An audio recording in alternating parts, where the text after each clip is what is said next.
7 years ago, Emily and I crossed paths, and our connection was instant. We became fast friends, bonded by our shared Midwestern roots and devout Christian upbringing. Sundays were sacred, filled with church visits and hopeful conversations about our dreams for the future. I pursued a successful career in engineering, my path bright with promise. Emily excelled in her role selling accounting software for a major technology firm in Atlanta. Before we married, my parents, generous souls who believed in sharing their blessings while they could, gifted me a 3-bedroom house upon my college graduation. They found immense joy in giving during their lifetime. 5 years ago, Emily and I exchanged vows, and our honeymoon phase seemed to stretch on endlessly. Our intimate life was passionate, filled with stolen kisses and tender moments at least 4 nights a week. Our friends often teased us, envious of the undeniable connection we shared, calling us soulmates. Our joy multiplied when we welcomed 2 beautiful blonde twin girls into our world. From that moment on, our focus shifted entirely to raising our daughters in a loving and nurturing environment. Some might have considered our lifestyle a bit tame. We preferred cozy dinners at home most evenings, reserving Friday and Saturday nights for outings and Sundays for church. Unlike many of our peers, we weren't drawn to the social scene or the latest fashion trends. Emily favored conservative attire, both at work and at home, and we reserved our intimate moments for the privacy of our bedroom. Our marriage was built on a foundation of trust and transparency. Emily was naturally affectionate, showering me with tender gestures, kisses, and hugs that I cherished. We openly shared our emotions, deeply valuing and appreciating each other. Raising twins was undoubtedly challenging, but I treasured every moment with them. While the demands sometimes stressed Emily, I was always there to offer support and understanding. Our partnership thrived on open communication, ensuring we addressed any issues promptly. Life with Emily and our twin girls was smooth, fulfilling, and filled with love. However, a week before the annual exhibition, Emily received news that she had to participate. Several colleagues had fallen ill and her presence was urgently needed. Despite her efforts to decline, she was obligated to attend due to the critical situation. She expressed her regret, emphasizing her aversion to being away from us and her attempts to avoid the situation by contacting her boss. I reassured her that we would manage just fine without her for a few days, and that we would miss her dearly. I helped her pack and accompanied her to the limousine arranged by the company for her airport journey. Our marriage had always been a haven of trust and transparency. There had never been any indication of Emily behaving in a way that wasn't loving or faithful. We shared everything openly and worked together as a team, especially when it came to our children. On the second night of the exhibition, I received a text from Brian, a colleague and friend who was attending a cybersecurity event in Atlanta. He mentioned seeing Emily at the exhibition and inquired if I was supposed to be at the security conference. His curiosity about the trade show Emily was attending piqued my interest, and I confirmed it was in Atlanta, though I couldn't recall the exact name. Brian's messages left me with a nagging sense of unease. His message contained 2 photos and a video. As I opened them, a wave of dread washed over me, paralyzing me with fear. The first photo sent a jolt through me.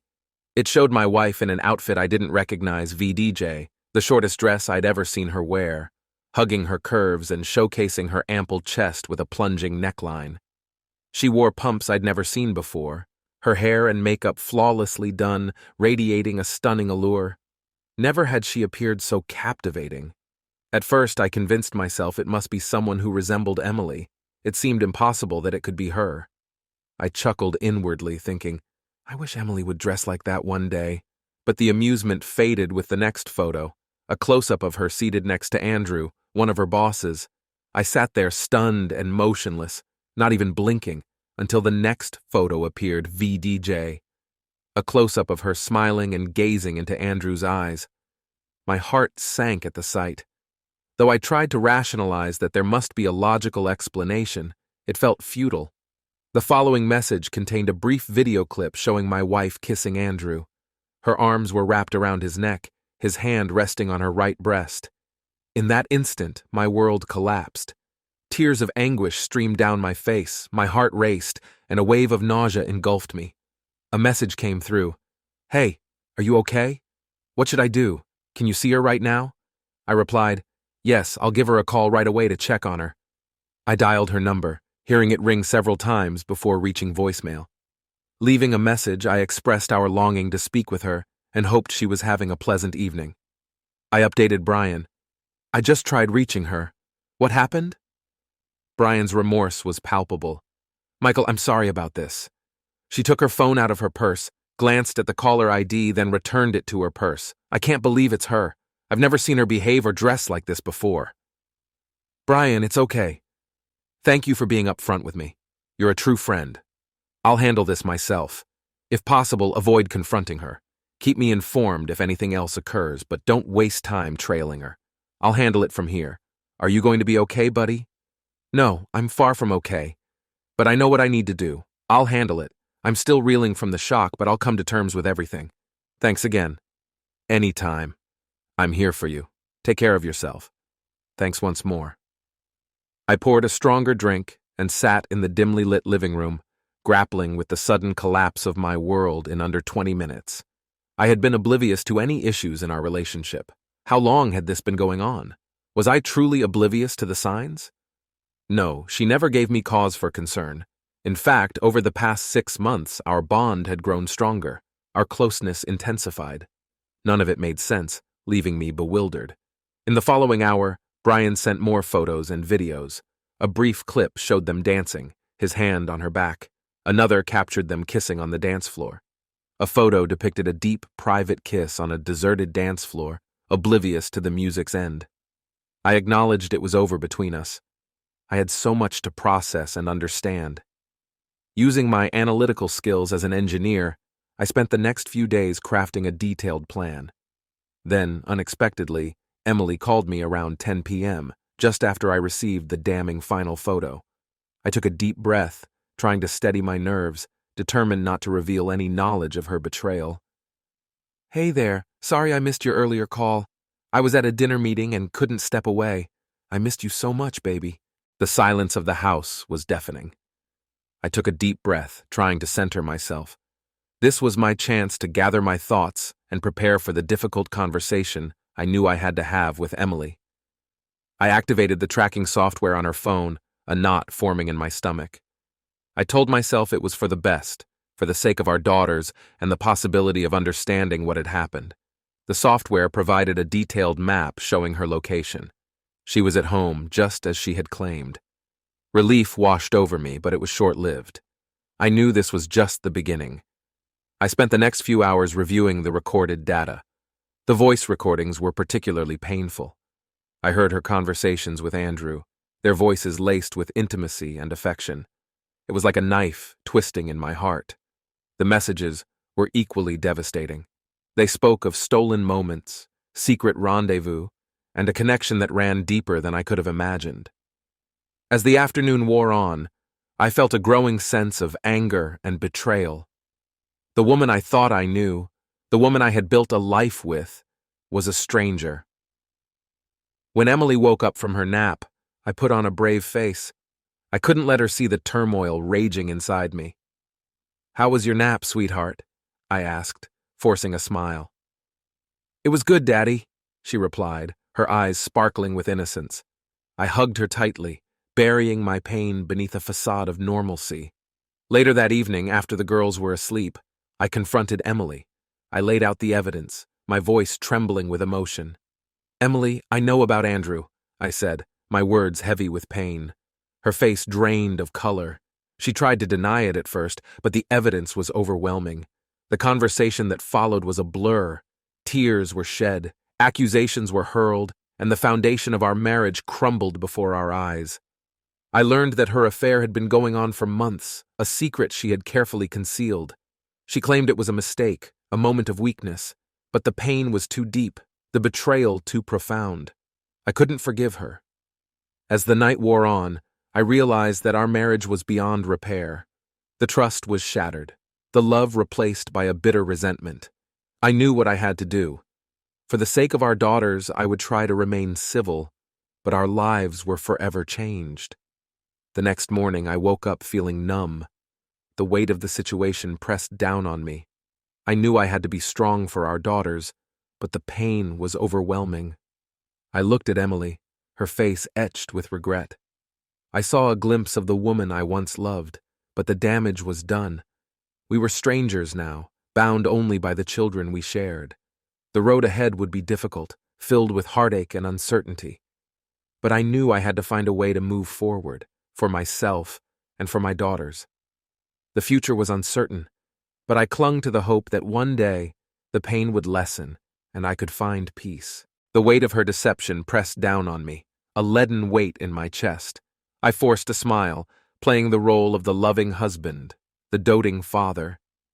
"Hey, sweetheart, how are the girls holding up? They're missing their mommy."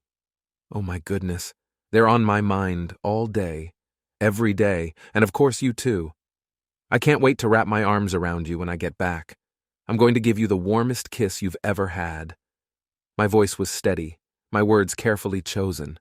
I was a master of deception now, mirroring her own calculated performance.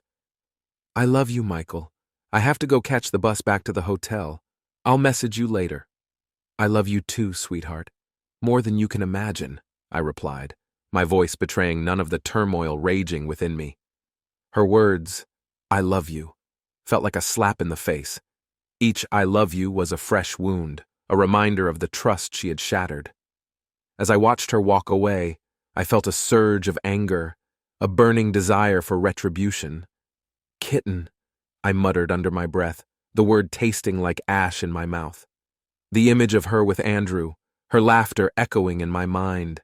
I needed a plan, a strategy to expose her lies, to reclaim what was rightfully mine. The girls, my priority. I would fight for them, for their well-being. I would become a shadow, observing, gathering evidence, building my case. The warmth of her embrace, the sweetness of her kiss, all a carefully crafted performance. I would play along, a willing participant in this twisted game, but I would have the last laugh. My mind raced, plotting, strategizing. I would consult a lawyer, a private investigator, anyone who could help me unravel the truth. The pain was a constant companion, a dull ache that never fully subsided. But beneath the pain, a steely resolve began to form. I would not be a victim. I would fight back. The game was on, and I intended to win. I looked at the girls, their innocent faces a stark contrast to the darkness that had enveloped our lives. For them, I would fight. For them, I would prevail. The future was uncertain, but one thing was clear. I would not be broken. I would rise from the ashes, stronger, more determined than ever before. The fight had just begun. That night, she was a whirlwind of affection in bed, whispering over and over how much she missed me and the girls, how much she hated being away. She longed for nothing more than to be curled up beside me, holding each other close. Her tenderness, her love, felt like a complete contradiction to the woman I'd seen in the photos and videos. I returned her affection, clinging to a sliver of hope that this was genuine, that being with her was all that mattered. But a nagging voice deep inside me whispered that this fragile peace wouldn't last. I kept my newfound knowledge buried, showering her with love and attention, playing the part of the devoted husband. To anyone looking in, our relationship seemed picture-perfect, envied by many. This charade continued for 3 agonizing months. During that time, I found no further evidence of her infidelity. She came home from work at the same time every evening. No suspicious calls or messages crossed my path. A sliver of hope dared to bloom within me, IDJ. Perhaps it had all been a terrible mistake, a glitch in the matrix, and things would return to normal. Then came the call from Mr. Collins, a private investigator, requesting a meeting the following day. I drove downtown, the weight of uncertainty pressing down on me, and sat in his sterile conference room. "Good afternoon, Michael. Good to see you again," Mr. Collins greeted me, his expression grave. "Likewise, Mr. Collins," I replied, my voice tight.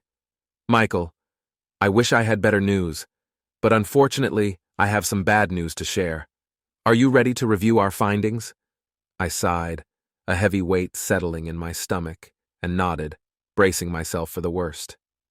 Mr. Collins placed a thick binder in front of me, its spine labeled with chillingly specific sections: text messages, voice transcripts, video calls, phone call transcripts, and photos. Mr. Collins, I'm confused. I've been closely monitoring her activities and schedule for the past 3 months, and nothing seemed out of the ordinary. She's been the perfect wife and mother. None of this makes sense. Let me walk you through the evidence. Maybe it will help clarify things, Mr. Collins offered, his tone sympathetic but firm. I had avoided accessing the cloud files, clinging to a desperate hope for a positive outcome. But that hope was now crumbling before my eyes. There were over 75 pages of text messages, 25 pages of emails, and 75 pages of time-stamped photos capturing them entering and exiting hotel rooms. On top of that, there were over 82 video calls and 50 pages of phone conversations. Emily and Andrew had been meeting at a motel at least 4 times a week for the past 3 months, spending an average of 2 hours together each time. It seems that for the past month, 2 men have been meeting your wife 4 times a week. Do you recognize this man? Mr. Collins asked, pointing to a photo. My breath hitched. Oh my God, is that Mark Spencer, the CEO of her company? Are you telling me she's involved with 2 men, one of whom is her CEO? I'm sorry to say this, but based on the evidence from text messages, phone calls, and videos, it's clear she's involved in a sexual relationship with both men, Mr. Collins confirmed, his voice devoid of emotion. The video call labeled Balcony shows her with Mark in an intimate moment, unaware they were being recorded. Our high-definition video captured their faces and the audio. Mr. Collins played the video on a large screen. There she was, my Emily, leaning over a balcony railing with Mark behind her, his arms wrapped around her. A wave of nausea washed over me, and I had to step out of the room to compose myself. After a few minutes, I returned, forcing myself to continue. The video labeled Balcony 2 shows your wife with both Mark and Andrew, Mr. Collins said, his voice low. I'm sorry you have to see this, but these videos can be used if you decide to proceed with divorce and custody battles. I sat there, stunned and disbelieving. Could this really be Emily? I desperately wanted it to be a mistake, a cruel trick my mind was playing on me. Michael, we've looked into Andrew Scott and Mark Spencer. Andrew has been married for 10 years and has 4 young children. Mr. Spencer has been married for 25 years and has 3 grown children. Text messages reveal that Andrew introduced Mark into their activities after your wife expressed interest in a threesome. It's grim, so we'll leave you to review it when you're ready. Here's the folder and a USB drive with all the files and videos your lawyer will need. Mr. Collins's words echoed in my ears as I left his office, the weight of his revelations pressing down on me. My lawyer was equally shocked when I presented her with the mountain of evidence. I can't believe there were no prior signs, she murmured, shaking her head. Emily had continued to play the role of the devoted wife and mother, acting as if everything was perfectly normal. My lawyer outlined various legal options, but needed time to fully explore them, scheduling another appointment for the following week. I instructed her to start filing the divorce papers as soon as possible. Leaving the lawyer's office, I felt a heavy weight settle in my stomach. I knew it was over before these meetings, but watching those videos had crushed any lingering hope of reconciliation. I was still in shock. Who was this woman? Later that evening, after putting the girls to bed, we decided to watch a movie on Netflix. Faithful seemed like a fitting choice. Let's give it a try, I suggested, hitting play.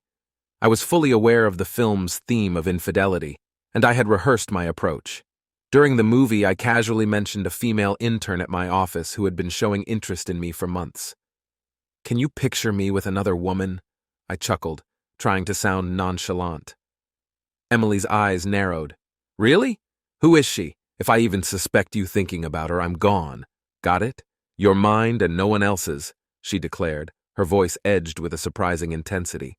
Her fierce reaction was almost laughable given her own actions. Michael, why didn't you tell me about her sooner? What's her name? She pressed. Emily, calm down. She's just an intern, a young girl who's been flirting a bit. I've ignored her completely. What about you, Emily? You're the most attractive woman in your office. Are you telling me no one ever flirts with you? Of course not. They all know I'm married and would never cheat on you, she said, her voice laced with a self-righteousness that made my stomach churn. So in our entire marriage, you've never once thought about being with another man, not even a harmless kiss. Have you ever cheated on me, baby? I asked, looking directly into her eyes. Her face flushed with anger. Are you serious? How can you even ask me that? I constantly show you how much I love you. I've always been faithful. I can't believe you'd think otherwise, she snapped. I apologized, agreeing with her to keep the peace, and we resumed watching the movie. Internally, I marveled at her performance. She could have been an actress with how convincingly she lied. Once she seemed to settle back into the movie, I decided to take the next step. I grabbed my phone and opened the messaging app, finding a photo of Emily and Andrew kissing passionately on the dance floor, his hand firmly honored behind her. I stared at the photo, waiting for the right moment. What are you doing, Michael? Why aren't you watching the movie? Because what I'm looking at is far more real, I said, my voice low and steady. What do you mean? I muted the movie and held up the photo for her to see. She froze. Words caught in her throat. I kept my eyes on the image. Quite the passionate kiss you're sharing with Andrew. Care to explain? Where did you get this? She stammered, her eyes wide with panic. You were having dinner with Brian Stanton. Who saw you with this man? He sent me this to confirm if it was you. And it is you, isn't it? I said, my voice dripping with sarcasm. I have to say you look quite stunning in that dress. Never seen you wear anything so revealing. Were you trying to impress your boyfriend? Go ahead. I'm listening, I added, watching her closely, her face drained of color. Michael, we only had one dance and he was drunk. After the song, he grabbed me and kissed me. What you don't see is that I slapped him right after and caused a scene. I would never allow that. I bought this dress for a business dinner, not realizing how revealing it was. I'm so sorry, she stammered, looking desperate. All right, I understand, it happens. And that was the only incident. Yes, and he won't try it again, I said, my tone flat. We resumed the movie, but the tension in the room was palpable. After a few minutes, I pulled out my phone again. This time, I played a video of them on a couch, his hand wandering under her skirt. She noticed, and her face turned pale. What are you watching now? Remember that night you called, saying you were getting ready for bed after a long day? I asked. Yes, she whispered, almost inaudibly. It's interesting because I received another message from Brian 2 hours later. This time it was a video. Would you like to see? I pressed play, showing her Andrew kissing her hands all over. I'd love to hear your explanation for this, I said, my anger now replaced by cold amusement. Michael, I'm so sorry. After we spoke, Andrew called saying we needed to discuss a client issue. He asked me to meet him in the lobby. I had a few drinks and got a bit tipsy. You know how I get. Nothing happened beyond what you saw. I told him to stop and reminded him I was married. Please believe me, she pleaded. Kitten, I said, emphasizing the pet name. The problem is, I've always believed you, but in the last 20 minutes you've lied to me twice. Can you see my perspective? I'm here alone, and the woman I love is kissing her boss and photos and videos, wearing the most revealing outfit I've ever seen. How do you think I feel? Michael, I love you. This happened months ago. Why didn't you confront me sooner? Honestly, I wanted to see if you'd come clean. I wanted to believe my wife was truthful and transparent, but now I see where we stand. Are there any other lies? Are you involved with him? Do you love him? I asked, toying with her, enjoying her discomfort. She began to sob, repeating how much she loved me. Please stop telling me how much you love me. I need answers. Are there other deceptions? Nothing beyond a kiss happened. I admit I kissed him, but that's all. I told him to stop every time. I don't know what Brian saw, but you have to trust me, she said, her voice thick with tears. Okay, stop crying. I trust you, but I'm puzzled. You never dressed like that for me. Nor did you style your hair and makeup that way. Was it for him? Do you have feelings for him? Are you considering leaving me? Emily, please, I need the truth. The tears flowed again. No, Michael. My love is only for you. I never want to lose you. Nothing happened. I don't know why I dressed like that. Maybe because other women were dressed similarly and I felt insecure, but I promise nothing more happened. I can understand that, but why didn't you tell me about Andrew and your interactions if nothing truly occurred? I didn't want to upset you. He's my superior, and I couldn't risk losing my job. If anything serious had happened, I would have told you right away. You understand, don't you? She pleaded, her voice trembling. I comforted her with a kiss and held her gently as she cried. This was the start of my month-long plan for revenge. That night we made love, and I detached myself. Imagining I was one of her many lovers, I refused to deny myself the pleasure of her body or warn her about what was coming. Her acting was impeccable, but I was indifferent. She was more passionate than ever, trying to convince me of my exclusive place in her heart. This routine continued for weeks. Each night her performance was flawless, and I simply enjoyed the spectacle. The next morning I checked the cloud for any new messages with Andrew. Predictably, she didn't disappoint. Oh my God, someone took photos of us at the fair and sent them to Michael. His friends saw me at the restaurant without Michael. I'm unsure if he's aware, but the video showed us kissing. Damn, now that you mention it. I recall a man with a phone across from us observing, but I didn't think much of it. How did Michael react? Nothing. I convinced him nothing happened. I told him I was drunk and he believed me. A few kisses and good love-making always work. Be cautious, baby. We agreed to meet tomorrow at 1 p.m. as usual. Can't wait. Love you, baby. Love you too, kitten. That marked the final message, and I sat silently, absorbing it all. I felt like the world's biggest fool, but there was a certain satisfaction in planning my revenge. I took pleasure in watching Emily's antics and waited to see how many more lies she would spin. My first step was to secure my financial affairs, transferring funds, closing accounts, and the like. I kept my primary Visa card active but slashed the limit to $2,500 to mitigate potential damage. Emily remained oblivious to my mounting anger and didn't notice any changes. I confirmed with my lawyer that since the house was mine before the marriage, I wouldn't be forced to leave when I filed for divorce. Naturally, I drafted an email containing videos, texts, and photos that I would eventually send to all her contacts, friends, family, and co-workers. I also prepared duplicate binders for my personal account for Mrs. Spencer and Mrs. Scott, ensuring they would share in their husband's disgrace. These would be delivered simultaneously with the legal notifications and filings.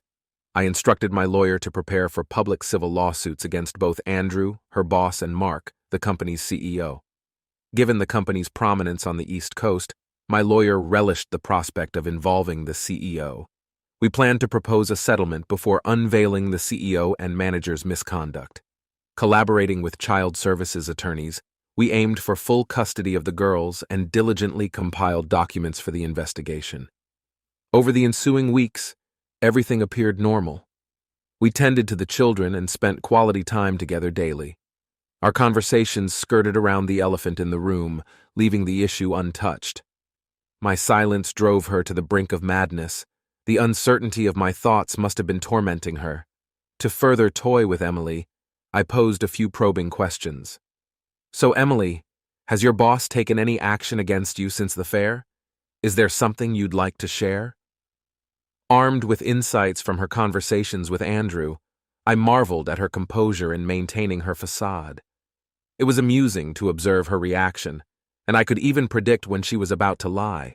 She responded calmly, stating that nothing had happened and everything felt odd because both of us were pretending nothing had transpired. In reality, he remained completely professional, and our interactions were minimal due to our busy schedules, she claimed. I sat there with a wry smile, still astonished that the woman who bore my children and whom I loved could lie so effortlessly. That night I released the last remnants of anger simmering within me. I confronted her and took full advantage of her vulnerability. "Oh my God, Michael, what got into you? You're behaving so wildly today. I've never seen you so bold and uninhibited. I enjoyed it," she exclaimed breathlessly. What a whirlwind, I thought to myself.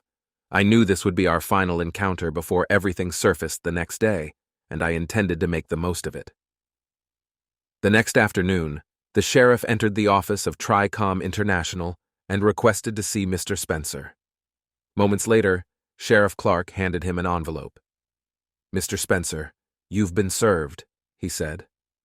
Alone in his spacious office, Spencer clutched the envelope, fear gripping his entire being. After reading the complaint repeatedly, he promptly instructed his secretary to summon Mark to his office while simultaneously calling him. Mark, too, had just been served by the same sheriff. He rushed into Spencer's office, and they both stood there, stunned and bewildered. "What the hell? How did this happen?" Mark demanded. "If my wife catches wind of this, I'm finished. This is on you. You assured me this woman would never leave us. Fix this, Mark, or I swear I'll ruin you and your family. Do you understand?" Spencer threatened. His voice was cold and menacing. Andrew hurried out of the office, waiting for the elevator to descend to the 12th floor. Intending to speak with Emily, he noticed the sheriff approaching from the opposite direction, indicating that he had come from Emily's direction. Bursting into her office, he found her seated at her desk, tears streaming down her face. Overwhelmed with emotion, she was unable to speak. Michael had shattered her world, much like she had done to him months earlier. It took her more than an hour to compose herself enough to articulate her thoughts. "What in the world happened?" she whispered, her voice trembling. "How did he find out about everything?" Andrew's face was pale. "I've just been served with divorce papers," he said grimly. "What do you mean?" Emily's voice trembled with panic. "Spencer and I are being sued, facing a civil lawsuit for our actions. We don't know the full extent of the evidence, but it must be more than just the photos you saw," Andrew said. "You have to convince Michael to back off or Spencer will destroy us," he added, desperation creeping into his voice. "Oh my God, this is terrible," Emily whispered, feeling the weight of the situation bearing down on her. "It's beyond terrible. You have to go to him and make him see reason. Do whatever it takes to stop this." "He's ruined my family," Andrew said, his voice thick with fear. Emily packed her belongings, her mind racing. Her beloved husband, the father of her children, was divorcing her. She didn't want a divorce. She genuinely loved Michael, but she had been unable to resist the allure of her affair. She needed to make Michael understand that she couldn't bear to lose him over this. "Head home and confront him. Call me tonight if you can and keep me informed," he said. Shaking, Emily drove home, her mind racing. She couldn't believe this was happening. She needed to make Michael understand. She needed him. The house stood empty, a silent testament to the routine of their lives. Emily found the girls at Michael's sister's house, their usual afternoon haven while she and Michael worked. A quick call to Michael's sister, a request for an overnight stay, met with an immediate and unquestioning agreement. Sarah, ever the supportive sister-in-law, readily accepted. Emily retreated into the sanctuary of her bathroom, the familiar rituals of shower, hairstyling, and makeup a comforting distraction. Anxiety gnawed at her as she waited for Michael's return from work. The garage door rumbled open at 6, a signal that sent her heart into overdrive. "Hi, Emily." Michael's voice held a note of surprise, tinged with something akin to disdain. "Didn't expect to see you tonight. Thought you'd be with Andrew." A pause, then a sardonic laugh. "Oh, wait, he's married with kids. This might get awkward." "Michael, please," Emily pleaded, her voice trembling with a mixture of fear and desperation. She took his hand, leading him to the sofa, her touch a silent plea for understanding. Despite the tension that crackled between them, she forced herself to appear calm, her facade a fragile shield against the storm brewing within. "Michael, I was served today. I understand you're angry, but I don't want a divorce. I need you. I love you. I won't sign these papers. Andrew means nothing to me. Yes, we had sex, but it wasn't love. I just needed it, and I'm truly sorry. I'll never do it again. I promise." Michael's response was a bitter laugh, devoid of warmth. "Oh, you promise? That's reassuring. Let's just forget everything and go back to normal." A mocking smile played on his lips, his eyes cold and distant. Emily, desperate to salvage what was left of their marriage, embraced him, her lips seeking his in a desperate plea for forgiveness. "Thank you, baby. I love you so much. I'm grateful you forgive me and understand. I won't lie to you again," she whispered, her voice thick with unshed tears. Michael gently pushed her away, his touch devoid of the tenderness she craved. You're delusional if you think I can trust you again.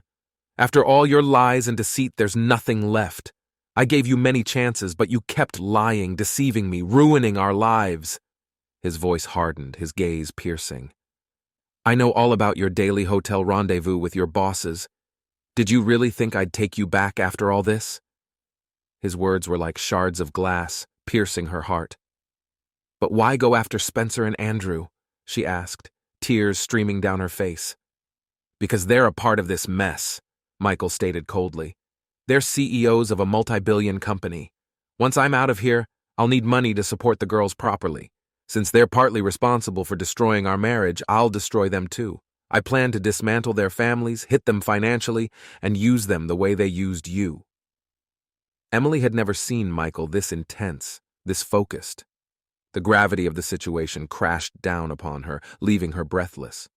She had lost control, not only of the situation, but of the man she thought she knew. All she could do was plead, her voice a broken whisper. Kneeling before him, she clutched his legs, begging for forgiveness. Michael felt a flicker of sympathy, a fleeting pang of the love they once shared. But his anger, a raging inferno, consumed any compassion. He lifted her onto the sofa, his voice cold and detached, as if speaking to a child. "Listen, Emily. Pack your bag and stay at your mom's for a few nights. Get a lawyer, then we can arrange a meeting to discuss everything. In the meantime, stay away from Mark and Andrew. Things are about to get messy." Later that evening, at her mother's house, Emily explained that she and Michael had a disagreement and needed some space. At 11 p.m., she dialed Andrew's number, her fingers trembling. Andrew quickly looped Mark into a three-way call. "Mark, are you there?" Emily's voice was strained, laced with fear. Yes, we're here," Andrew and Mark replied in unison. Spencer's voice, usually calm and collected, was now laced with a chilling coldness. "So, Emily, did you manage to persuade him to drop the lawsuits and the divorce?" "No," Emily admitted, her voice breaking. "In fact, he kicked me out and warned me that this could lead to serious trouble. You need to fix this, or I swear I'll ruin you both. I don't care what it takes. Make it stop." Spencer's voice, usually a beacon of calm, now crackled with a dangerous intensity. Emily's sobs racked her body, her tears a testament to her fear and helplessness. "I can't do anything. He's out of control and won't listen to me. He won't even answer my calls or texts." Spencer's voice hardened, steel replacing the silk. "Andrew, you need to fix this. Set up a meeting with Michael. We'll meet somewhere loud in public. Emily, you will be there too. Ask him to drop the lawsuit in front of us. If he refuses, we'll explain how damaging this could be for him and his family. I have people who can handle situations like this, and I won't hesitate to use them to keep this from turning into a disaster. Do you understand what you need to do?" "Yes, Mr. Spencer," Andrew replied, his voice trembling with a fear that mirrored Emily's. "Emily, you know what you have to do, right?" "Yes, Mr. Spencer," she whispered, her voice barely audible. "Then make it happen tomorrow afternoon. We don't have time to waste," Spencer commanded before abruptly ending the call. The silence that followed was heavy with the weight of their predicament. Emily and Andrew hung up, both acutely aware of the gravity of the situation. That night, Michael listened to the recorded call, a grim satisfaction settling over him. He wasn't surprised by their desperation. It only fueled his resolve. He began meticulously crafting his own plan, a counter-offensive against the threats veiled in Spencer's words. The next morning, as expected, Andrew called to arrange a settlement meeting. They agreed to meet at 6 p.m. in a crowded courtyard, a public space designed to minimize any potential for violence. At 4 p.m., Michael met with his private investigator, a man whose reputation for discretion and efficiency preceded him. They reviewed the plan, ensuring every detail was in place. State-of-the-art technology with noise cancellation would capture clear sound even in the bustling courtyard.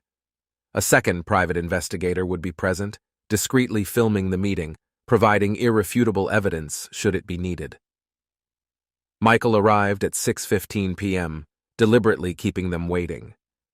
The delay allowed time for the private investigator to set up his equipment, ensuring a clear recording of the encounter. As he approached the group, he saw Emily, her face pale and drawn, her eyes filled with a mixture of fear, and regret. "Emily," he greeted her, his voice calm but firm, betraying none of the turmoil raging within him. Michael walked into the meeting, his gaze cold and unyielding. "I'm surprised to see you all here together," he stated, his voice laced with a sardonic amusement. "But I guess we know where your allegiance lies." Mark Spencer cleared his throat, his composure carefully maintained. "Michael, Mark Spencer, I requested this meeting." Michael's eyes narrowed, a predatory gleam in their depths. "Spencer, you look different in person. These videos don't do you justice. Can't say it's a pleasure to meet you." Andrew Scott stood beside Spencer, shifting uncomfortably under Michael's unwavering gaze. "Andrew?" Michael's voice was a low growl. "The man who slept with my wife and destroyed my marriage. Can't say it's a pleasure to meet either of you." Spencer, attempting to maintain a semblance of control, spoke up. "I understand your anger. If I were in your shoes, I don't know how I'd react, but we need to talk." He gestured towards a nearby bench. "Follow me." Michael remained rooted to the spot. "What's on your mind?" Spencer took a deep breath, his composure cracking slightly. "We want you to drop the lawsuits against me, Andrew, and the company." Michael chuckled darkly, a sound devoid of humor. "Is that all?" "No, sorry," Spencer corrected himself, his voice regaining some of its authority. "Someone has to pay for taking away the most important thing in my life." His gaze shifted to Emily, who was now crying silently. "The only woman I ever loved, and the mother of my children." Spencer's expression hardened. "What will it take for you to drop this and take Emily back? Name your price." Michael shook his head slowly, his eyes filled with a cold, unwavering resolve. "No amount of money will make me take her back. She betrayed my love, trust, and our children's lives for a fling with you, too. I'll offer you $100,000 and you'll sign an agreement to keep this quiet forever," Spencer offered, his voice laced with a desperate hope. Michael smiled, a humorless twist of his lips. "I'll reduce it to $4 million, he countered, his voice cold and calculating, "but your families must know what you did." Spencer's composure shattered, his face contorting with rage. "Michael, you're sealing your fate. Think it over. Drop the charges and take Emily back. It was just a fling. We can resolve this." Michael pulled out his phone, his fingers dancing across the screen. He sent a series of text messages, then accessed his email, dispatching a pre-arranged message. It contained all the incriminating evidence: videos, images, and texts, a digital dossier of their betrayal. He had also arranged for couriers to deliver packages to Mark and Andrew's homes, ensuring their families would see the evidence too. Spencer's face drained of color, his eyes widening in horror. "Michael, are you even listening? What's your response? Are you dropping the charges?" Michael locked eyes with him, his gaze unwavering. "My answer to you, Mark, Andrew, and my wife is go to hell." Just then, Mark and Andrew's phones began to ring. It was their wives. Spencer's face contorted in a mask of fury as he shot Michael a murderous glare. Andrew, visibly shaken, looked as if he might collapse. Emily, confused and frightened, turned to Michael. "What's happening?" Michael's response was cold and devoid of emotion. "Check your email in a few minutes and you'll understand." After ending the call with his wife, Spencer pointed a trembling finger at Michael. "You're dead, Michael. I'll make sure you suffer for this." With that, he stormed out of the bar, his rage echoing in his wake. Andrew confronted Michael, his voice trembling with a mixture of fear and anger. "Why? Why would you do this to me?" Michael's voice was laced with incredulity. "Seriously? You've been using my wife, the love of my life, and the mother of my children for months, arranging your little escapades with Spencer. And you're surprised someone would retaliate? Everything I sent to your wife was to expose what a despicable person you are and how you've ruined lives." Emily's phone began to ring, a barrage of calls from her family and friends. Initially, she denied everything, but when she checked her email, her breath hitched. The evidence Michael had sent was undeniable. Her jaw dropped, and she turned to Michael, her eyes blazing with fury. "How could you do this to me?" she demanded. Michael's voice was cold and unwavering. "You made it too easy. I truly loved you, but it's over. After I hand this audio recording of the meeting to the authorities and social services, my lawyer is confident I'll get full custody of the girls. You will be lucky to avoid jail time. I'm sorry, but you must face the consequences of your actions." The fallout was swift and devastating. Tricom settled the lawsuit by compensating Michael with $2 million. Mark Spencer was ousted as CEO and terminated without severance for breaching the morals clause in his contract. He lost over $10 million in stock options and a $5 million severance package. Spencer also received a 5-year prison sentence for conspiracy to commit homicide and other charges. His wife divorced him while he was incarcerated, and an investigation into his business dealings left him penniless. This news brought Michael a sliver of solace. He allowed himself a rare smile, the first genuine one in months. Mrs. Scott also divorced Andrew, leaving him without money, shelter, or support. He was fined $1 million in a civil trial for conspiracy, infidelity, and loss of affection. After losing his job, Andrew was reduced to working as a day laborer. Michael took grim satisfaction in Andrew's downfall, knowing he was now living in poverty. The wreckage of their lives lay scattered around them, a testament to the destructive power of betrayal and the cold, calculated revenge of a man scorned. The weight of her actions crashed down upon Emily with the force of a tidal wave. The 5-year prison sentence, though commuted to a year of house arrest followed by 4 years of probation, felt like a lifetime. She lost custody of her children, the 2 people she loved most in the world. Michael, with his cold, calculated revenge, had ensured she would pay dearly for her transgressions. The house, once a symbol of their shared life, now belonged to Michael.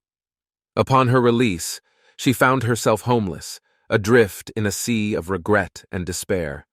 Her family, once a source of comfort and support, turned their backs on her. The email Michael had sent exposing a side of her they never knew existed.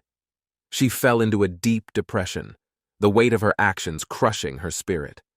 She attempted suicide multiple times, each attempt a desperate cry for release from the pain she had inflicted upon herself and those she loved.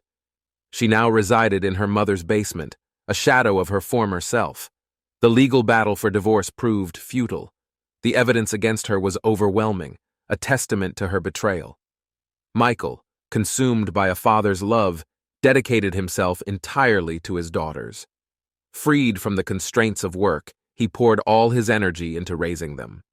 His sister and mother provided invaluable support, ensuring the girls received the love and stability they needed.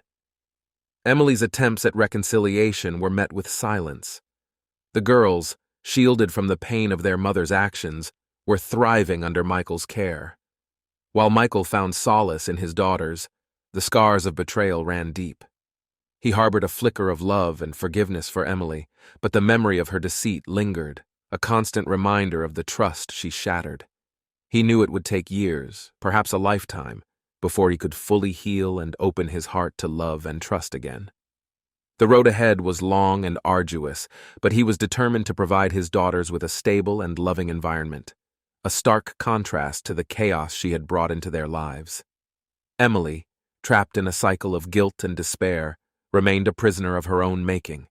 The woman she once was, the woman who loved and was loved, seemed a distant memory, lost in the wreckage of her own creation.